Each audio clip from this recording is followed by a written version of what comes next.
Hello tout le monde, c'est Agathe de la Pensée Colorée. Alors, je vous retrouve ce matin pour un Facebook Live un petit peu improvisé, que je n'avais en tout cas pas prévu, même si je vous ai donné rendez-vous à 10h30. Parce que là, je viens de vivre une petite expérience en ce lundi matin qui m'a fait avoir une grosse prise de conscience sur différentes choses, sur déjà oser s'affirmer, se sentir respecté, se faire respecter, des histoires d'enfants intérieurs aussi. Je me suis dit que ce serait intéressant de partager ça avec vous. Qu'est-ce qui s'est passé? Alors ce matin, j'avais rendez-vous à 9h au commissariat du 19e pour en fait témoigner, pour être audité, comme ils disent, sur un témoignage d'une histoire qu'il y a eu dans mon immeuble où il y a un locataire qui a un pitbull et qui a à plusieurs reprises agressé nos gardiens. Et une fois, donc, j'ai été témoin d'une des scènes. Et en fait, ils sont allés porter plainte. Et en tant que témoin, donc, j'étais censée aller témoigner au commissariat. Puis ça faisait un petit moment que ça traînait et vendredi, j'ai pris les choses en main. J'ai rappelé le gardien de la paix qui m'avait contacté à plusieurs reprises et il m'a donné rendez-vous. Je me suis dit, bon, lundi matin, j'y vais, ce sera fait, je serai débarrassée, une bonne chose de faite. Donc, j'avais rendez-vous ce matin à 9h au commissariat. Alors, il m'avait dit, venez vers 9h05 parce que le temps qu'ils ouvrent les portes, tout ça. Donc, à 9h05 pétante, j'étais devant le commissariat parce que moi, je suis quelqu'un de très, très ponctuel. Et déjà, on m'a demandé avec qui j'avais rendez-vous. Là, j'ai bien senti que le gars en question n'était pas encore arrivé. Donc, j'ai patienté. On m'a dit de patienter. Et puis, le temps passait. À 9h20, le gardien de la paix en question est arrivé. C'est passé devant moi en me disant oui j'arrive, bon déjà sans dire bonjour, sans s'excuser du retard ou quoi que ce soit. Donc ça déjà, coucou Alessia, le genre de truc qui a le don de m'exaspérer, hein, soyons clairs. Et donc là j'ai commencé vraiment, je sentais en moi, j'ai commencé à sentir une grosse émotion, j'étais énervée, une grosse émotion en fait de colère qui montait en moi et plus le temps passait, plus je sentais, j'en avais le cœur qui battait à 100 à l'air tellement j'avais cette émotion de colère qui montait en moi. Et à un moment donné, je me suis dit, bon, qu'est-ce que, justement, ce que j'apprends à mes clientes, ok, j'ai cette émotion qui monte, qu'est-ce qu'elle signifie en fait? Pourquoi là, d'attendre au commissariat, je suis à ce point-là en colère? Pourquoi j'ai autant de signaux physiques là j'étais vraiment super énervée, avec le cœur qui battait à 100 à l'heure. Je me suis forcée à respirer calmement parce que je sentais que ça montait en moi. Et et en réfléchissant, alors déjà, je me suis dit, bon, si à 9h30, il est toujours pas venu me chercher, je m'en vais, tout ça.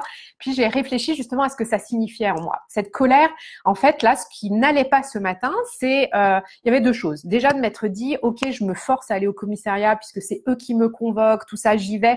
Et en fait, j'y allais pas, non pas pour le commissaire, enfin pour en tout cas là, le gardien de la paix, mais vraiment pour mes gardiens qui sont des personnes que j'apprécie énormément, qui ont le cœur sur la main. Je me suis dit que je leur devais ça d'aller témoigner en leur faveur. Et puis cette deuxième, la colère que j'avais, c'était de me dire, mais c'est quoi ce manque de respect? En fait, de me dire, on me convoque à 9h, 9h05 un lundi matin, il est 9h30, j'ai pas de nouvelles, le gars me dit oui, j'arrive, nanana. Et, euh, et donc, j'ai reconnecté en fait avec ce que ça réveillait en moi et c'était vraiment mon enfant intérieur qui était hyper en colère, qui criait et qui me disait oui là t'es pas respecté, on ne t'écoute pas. J'avais vraiment l'impression finalement que j'avais aucune importance vis-à-vis du gardien de la paix puisqu'il m'avait donné rendez-vous, il était même pas capable d'être ponctuel. Et j'ai décidé à 9h30 de me lever, puis je suis allée demander à ce qu'on m'ouvre la porte parce que c'est un commissariat, enfin je sais pas, il y a des portes, c'est pas un commissariat où on va d'habitude pour porter plainte. Donc là, il y a plein de ports de sécurité, de trucs comme ça. Et j'ai demandé à sortir. Alors là, encore un bon manque de respect. Le gars qui ne répond pas à votre question, le gars qui ne vous regarde pas dans les yeux. Enfin bon, c'était vraiment tout dans sa splendeur. Et il a contacté donc le gardien de la paix avec qui j'avais rendez-vous. Je lui ai dit, mais de toute façon, c'est pas la peine. Je ne suis pas prête à ce qu'il me reçoive. Je m'en vais. Là, c'est terminé. J'avais rendez-vous à 9h. Moi, j'ai d'autres choses à faire. Mon temps n'est pas incompressible. Enfin, je dois m'en aller. Et en fait, le gars est descendu et puis il dit, non, mais c'est bon, là, on y va. Ben, je dis, non, moi, en effet, j'y vais. Oui, je rentre chez moi. J'ai d'autres choses à faire que de patienter ici. Puis il me dit, ouais, c'est bon, je vous avais dit, ça dure 1 heure. Ben, je dis oui, enfin, moi, ça fait déjà 35 minutes maintenant que j'attends. Je peux pas, mais non, mais là, il y en a pas pour longtemps. Je dis, bah ouais, mais regardez l'heure qu'il est, vous m'avez convoqué à 9h, 9h05. C'est un manque de respect. Vous fonctionnez peut-être pas comme ça, mais moi, je ne fonctionne pas de cette manière. Et en fait, je suis partie. Alors, et après ça, j'ai senti un soulagement, mais vraiment une légèreté. C'est comme si j'avais perdu quelque chose de sur les épaules. Et depuis que ça s'est produit, donc j'ai beaucoup réfléchi et je me suis vraiment rendu compte que moi j'avais ce besoin de me sentir respectée, de me sentir écoutée, parce que ça c'est l'histoire de toute ma vie, hein, où quand mes enfants ne m'écoutent pas, quand à un dîner je parle et puis que je vois le regard de la personne qui m'a posé une question se détourner vers quelqu'un d'autre, ça c'est du vécu vraiment et c'est des choses que je vis très difficilement. Et là ce matin, c'était vraiment de me sentir totalement irrespectée et pas écoutée. Et en fait, ça m'a fait un bien fou d'oser écouter ce que j'avais et d'aller l'exprimer. Et puis de me respecter moi, puisqu'on ne me respectait pas en face, selon moi, parce que manque pas de ponctualité, pas d'excuses sur le retard. La manière, oui, on en a pour 10 minutes, je préparais l'audition. Bah oui, on prépare pas l'audition à 9h30 quand on a un rendez-vous à 9h. Je suis désolée, moi je fonctionne pas comme ça. Et du coup, tout ça avait réveillé vraiment quelque chose en moi et je me suis dit, mais en fait, j'avais besoin de vivre ça ce matin. J'avais besoin de vivre ce manque de respect pour pouvoir aller reconnecter avec l'enfant intérieur et puis même l'adolescente, l'adulte qui a mal vécu certaines situations de ce style pour pouvoir aller m'affirmer. Et en plus, c'est d'autant plus drôle, je trouve, que j'ai réussi à m'affirmer dans un commissariat de police parce qu'à un moment donné, j'avais cette petite voix intérieure qui m'a dit, non mais Agathe, ça va pas, donc tu vas pas aller voir un flic et lui dire, non mais maintenant je veux sortir, j'en ai rien à foutre de votre rendez-vous, vous n'êtes pas ponctuel. Et en fait, je me suis dit, what the fuck, quoi, pourquoi pas aller voir, enfin, pourquoi un policier devrait plus me faire peur si lui-même n'est pas capable d'être respectueux, d'être dans les délais, d'être ponctuel, tout ça.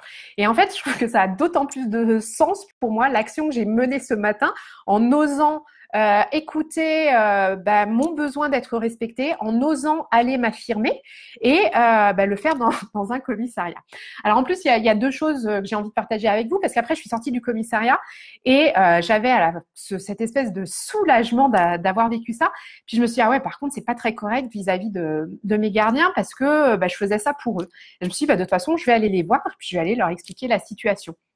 Et là encore, ça m'a totalement dégagée d'aller les voir, d'être honnête. Puis je leur ai expliqué la situation. Et eux-mêmes ont halluciné sur ce qui s'était passé, sur le manque de respect.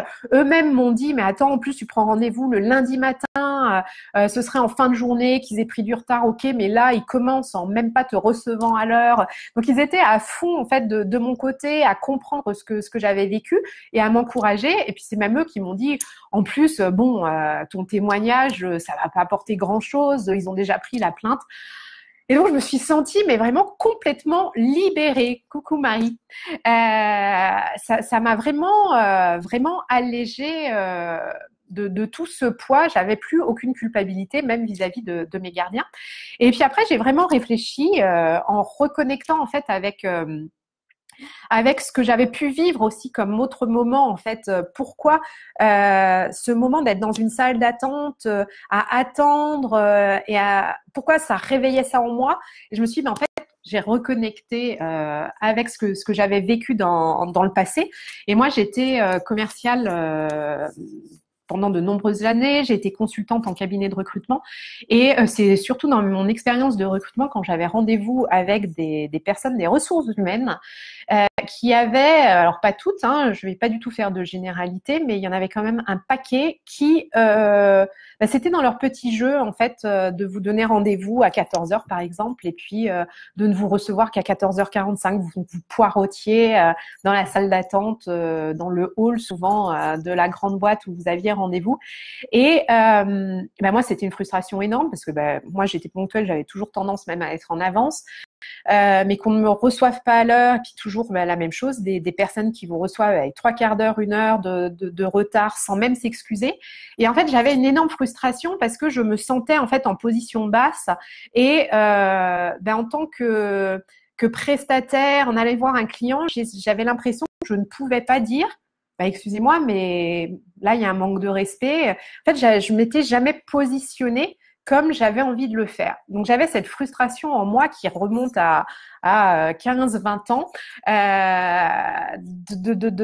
au niveau professionnel. Et puis, je pense aussi dans mon vécu personnel, d'avoir vécu des situations où c'était des choses où j'avais...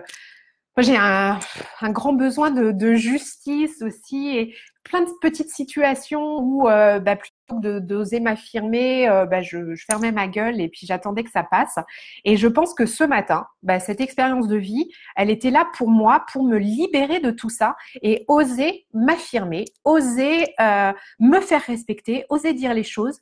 Je l'ai dit aussi très calmement parce que moi, il y a des moments où quand je vis ce type de situation, là, ça bouillonne et puis vous savez justement quand on le dit pas au moment où on aurait besoin de le dire, quand on n'a pas accueilli notre émotion, qu'on n'a pas reconnecté avec pourquoi elle est là et ce que ça réveille en nous, ça part en vrille. Moi, ça arrive très souvent avec mes enfants où je pète un câble, je me mets à hurler et tout ça parce que je suis pas dans l'accueil. Et là, en fait, pendant ces 30 minutes au commissariat, j'avais eu le temps de bien accueillir. En plus, j'échangeais avec ma copine sur tout mon ressenti, tout ça, donc ça m'a fait bien réfléchir à ce que je ressentais. Et du coup, quand je l'ai exprimé, j'étais super zen, super sereine, super calme et je savais que j'étais dans mon bon droit et que j'allais me faire respecter et que je n'avais pas à avoir peur des flics qu'elle est là parce qu'à un moment, il y en avait un qui voulait pas me faire sortir. Je dis si, maintenant on va arrêter, je sors, je rentre chez moi et tout ça, mais sans aucune panique, sans enfin voilà, j'étais bien, j'étais à ma place et j'étais à revendiquer quelque chose, c'était juste. Voilà.